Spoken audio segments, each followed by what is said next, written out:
What's up guys, it's Alex J. Welcome back to my channel. If you're new here, go ahead and hit that subscribe button, hit those post notifications so you can make sure that you don't miss a video. Today we are on an adventure. We are going to Home Depot first. We are going to attempt to make a, what's it called? A background stand? Backdrop stand. Going to attempt to make a backdrop stand. So we are headed to Home Depot to pick up some supplies. I have been using a clothing rack for my backdrops, but I need to put clothes on them. So now that clothing rack has to be used for its actual purpose. So it's time to go ahead and make myself a nice little backdrop stand. So we're gonna go to Home Depot, check out some supplies, see what is the best and most affordable option, and yeah, let's go. So we've arrived at the Home Depot.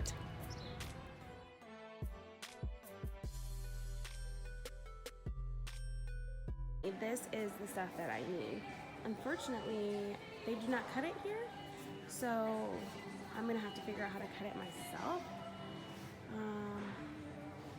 That Home Depot experience was intense, to say the least. Ended up having to cut my own PVC, which is fine. I'm actually like a boss, so not a problem. But it just was a lot messier than I was expecting. And I got my white sweatshirt all dirty, got my hands all dirty.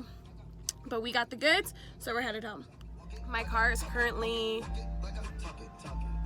3,000 miles over the oil change limit.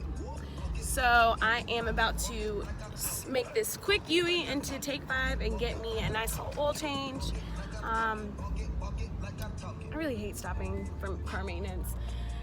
One of the main reasons I didn't actually want a car was because I didn't want to have to pay for all the stuff that you have to pay for. The insurance, the gas, the maintenance, the oil changes, the timing belts, all of that. Like, who wants to pay for that? Especially when I'm paying for a car? Weird. We're going to make a backdrop stand, right? Okay. Do you know what that is? Mm-hmm. So I was using this clothes rack.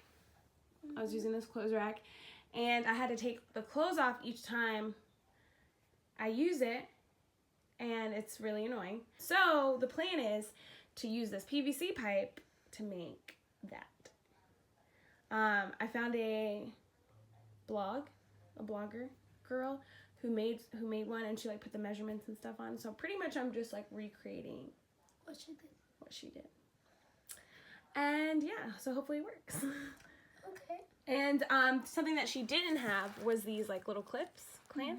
And I'm gonna try to see if I can make those work somehow. They only have these small ones. They didn't have the bigger ones. So we'll just kind of see. So those are the feet, this is the width, this is the height, these guys are the height. And then these are the connectors. Alright, so first I'm going to take the 4 12-inch pieces, and then I'm going to connect them with the T-pieces. Then I'm going to take the 30-inch pieces and connect them to the bottom. So that's going to be the base of our backdrop stand. Then I'm going to add 2 more T-pieces to the tops of the 30-inch PVC, and then connect them with one of the 54-inch pieces. Once that is connected, I'm going to take the other 2 30-inch pieces and add those right to the top of those T-pieces. Going to attach it with the elbow pieces and then add that last 54-inch piece to the very top. So now we kind of have everything built together. I'm going to go ahead and add the end caps to the very bottom of the base. So now I'm just taking my backdrop cloth that I'm using, I'm securing it down with the little clips that I bought.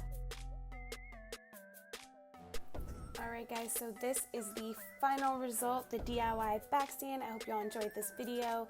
Go ahead and give this video a thumbs up if you liked it. Leave me a comment down below if you plan on trying this, and I'll see you guys in my next video.